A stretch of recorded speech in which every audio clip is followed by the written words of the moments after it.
And welcome to our Gabay Aral ng Eljor Free Tutorial for Kids.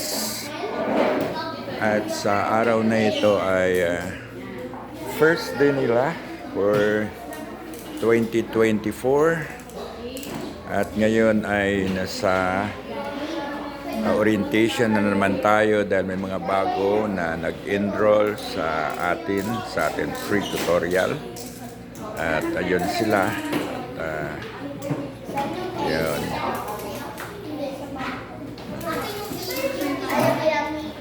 At may darating pa na mag-i-enroll.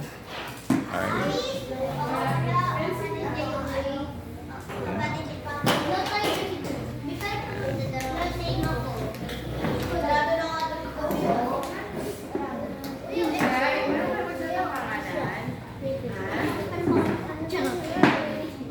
Ayan, so ito ay isang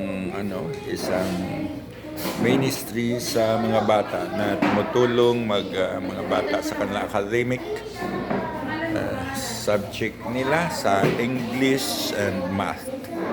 So tinuturuan natin ang mga bata na magbasa at unawain ang kanilang binabasa. Itong problema natin sa ating mga estudyante na napakahirap at hirap na hirap sila magbasa at unawain ang kanilang binabasa.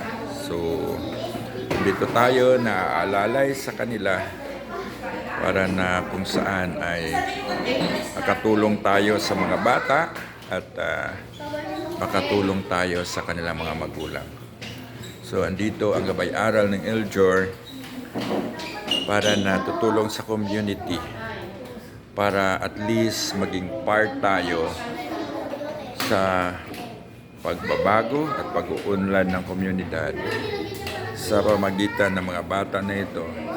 Darating ang panahon na dahil naunawaan nila ang kahalagahan ng edukasyon ay mag-aral silang mabuti at darating panahon na makakuha sila ng kanilang kurso matapos ng kanilang pag-aaral ay makatulong sila sa kanilang pamilya, sa kanilang mga magulang at maiahon sila sa kahirapan. So, ayan. So, hiningin namin ang panalangin ninyo para sa ministry na ito dahil hindi ganon kadali ang ministry na ito. Nag-produce kami ng mga teaching materials at mag-produce kami ng mga food nila after ng kanilang pag-aaral. So, I need your prayer at ayun, at every Saturday ng 9 o'clock in the morning hanggang 12 o'clock ay subaybayan nyo kami sa amin mga activities na gagawin sa Gabay Aral ng Eljor. Free tutorial for kids in reading and comprehension and math. Yan. So, thank you for watching. God bless at all.